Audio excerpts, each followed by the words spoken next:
Congress party 138వ ఆవిర్భావ దినోత్సవ శుభాకాంక్షలు. భవానీ రెడ్డి, కాంగ్రెస్ పార్టీ అధికార ప్రతినిధి, తెలంగాణ. మొదటి రోజు అయితే జనసేన అధినేత పవన్ కళ్యాణ్ గోదావరి జిల్లా నేతలతో అయితే మొత్తం మొదటి రోజు సమావేశాలు నిర్వహిస్తున్నారు. అలాగే నియోజకవర్గ ఇన్ఛార్జీలు అందరూ కూడా రావడం జరిగింది. అలాగే కొత్తపేటకు సంబంధించినటువంటి నాయకులు, అలాగే ఇన్ఛార్జ్ జనసేన ఇన్ఛార్జ్ కూడా ఇప్పుడు ఉన్న పరిస్థితి మరిన్ని విషయాలు అడిగితే సార్ చెప్పండి, ఈ రోజు జనసేనతో కలిసిన సమావేశాలు ఏ విధంగా సమావేశం ఏమైనా జరిగింది?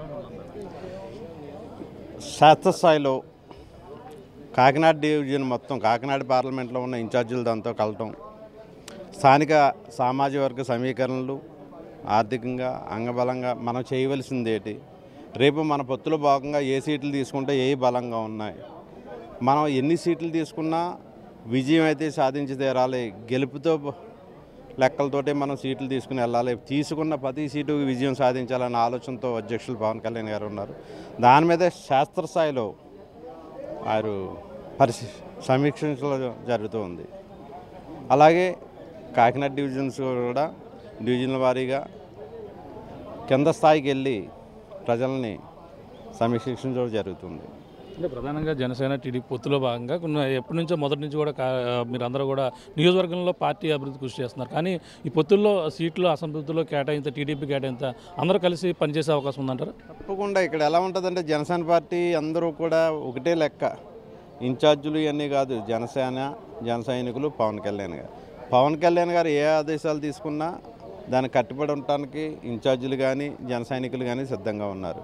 చేత అసంతృప్తి అనేది జనసేన పార్టీలో ఉండదు. సాధారణంగా ఓన్లీ టార్గెట్ పవన్ కళ్యాణ్ గారు, జనసేన పార్టీ అని చేత అందరూ కలిసికట్టుగా రేపు సీట్లు ఎవరికి కేటాయించినా కూడా చేసుకోవడానికి అయితే సిద్ధంగా ఉన్నాం. అంటే ప్రధానంగా గోదావరి జిల్లాలోనే జనసేన బలం ఎక్కువగా ఉన్న జిల్లాగా చెప్పుకొస్తున్నారు. కానీ గోదావరి జిల్లాలో మూడు రోజుల పాటు జనసేన అధినేత పవన్ కళ్యాణ్ సమావేశాలు ఒక కొలుక్కి వచ్చే అవకాశం ఉంటుందా సీట్లు మార్పు చేర్పు విషయంలో కూడా? గోదావరి జిల్లాలో అంటే ఒక కాకినాడ పార్లమెంట్ వరకు ఈ 3 రోజుల్లో జరుగుతూ ఉన్నాయి. అంటే మొత్తం జిల్లా అంతా జరగటం లేదు, ఉమ్మడి జిల్లా జరగట్లా. మళ్ళీ తర్వాత ఒకసారి ఇంకో కార్యక్రమంగా మళ్ళీ కనవా పార్లమెంట్లు కూడా పెట్టుకోవడం జరుగుతుంది, ఒక్కోటి అందుచేత ఈ పార్లమెంట్ వరకు ఈ 3 రోజుల్లో ఒక క్లారిటీ రావడానికి అవకాశం ఉంటుంది. ప్రధానంగా వైసీపీ చూసుకుంటే సీట్లు మార్పు విషయంలో నియోజకవర్గంలో సిట్టింగ్లు మార్చేస్తున్నారు. అలాగే జనసేన టీడీపీ పొత్తుతో వెళ్తున్న పరిస్థితి మరో పక్కన ఉంది. ఈ పరిణామాలు చూస్తుంటే ఎలా ఉంటుంది వైసీపీ చేస్తున్నటువంటి విధానాన్ని? వైసీపీకి అయితే ఒక భయం పుట్టుకుంది. ఎప్పుడైతే జనసేన తెలుగుదేశం కలిసి వెళ్తున్నాయో అనుకున్నప్పుడు వాళ్ళకు ఓటమికి అంచుకు చేరిపోయినట్టుగా డిసైడ్ అయి ఉన్నారు. అంచేత అవకాశం మట్టుకు ఏదో రెక్టిఫై చేసుకోవడానికి మార్పులు చేర్పులు చేస్తున్నారు తప్ప ప్రజలైతే ప్రభుత్వాన్ని మార్చడానికే సిద్ధంగా ఉన్నారు. ఈ అభ్యర్థులు మార్చడం వల్ల ఏదో మార్పు వస్తుంది అనుకోవడం వాళ్ళ అమాయకత్వం. కానీ ముఖ్యమంత్రి జగన్ని ఇప్పుడున్న వైసీపీ ప్రభుత్వాన్ని అయితే ప్రజలు మార్చేయడానికి సిద్ధంగా ఉన్నారు వచ్చే ఎలక్షన్స్లో. అంటే ఇప్పుడు ముఖ్యంగా కాపు ఉద్యమ నేత ఎవరైతే ముద్రగడ పద్మనాభం కూడా వైసీపీలోకి వస్తారని చెప్పేసి మొత్తం ప్రచారం జోరు అందుకుంటుంది. దాంట్లో భాగంగా ఇప్పుడు ఈ పరిణామాలు చూస్తుంటే పవన్ కళ్యాణ్ కూడా గోదావరి జిల్లాలో కూడా పోటీ చేస్తే బాగుంటుందని ఒక అభిప్రాయం కూడా ఉంటుంది. దాన్ని ఎలా చూడాలి? అంటే మేమైతే కోరుకుంటాం పవన్ కళ్యాణ్ గారు ఈ ఉమ్మడి తూర్పుగోదావరి జిల్లా కానీ ఈ 2 జిల్లాల్లో వారు పోటీ చేస్తే బాగుంటుంది. సమీకరణలు కూడా ఇంకా ఉత్సాహంగా పనిచేస్తారు జన సైనికులని తప్పకుండా కోరుకుంటాం. మేము ఆయన పోటీ చేయాలనే కోరుకుంటూ ఉంటాం. ఇంక ఇతర పార్టీ అభ్యర్థులు అనేది ఇంకా క్లారిటీ లేవు, వాళ్ళు వెళ్తారా వెళ్ళరా అనేది దాని గురించి మనం మాట్లాడడం కూడా ఇప్పుడు సమయం కాదనుకుంటున్నాం, సందర్భం కాదనుకుంటున్నాం. Thank you. చూస్తున్నాం, ఇది ప్రధానంగా అయితే మొత్తం అందరూ కూడా నియోజకవర్గ ఇన్ఛార్జీలు అయితే వస్తున్నారు.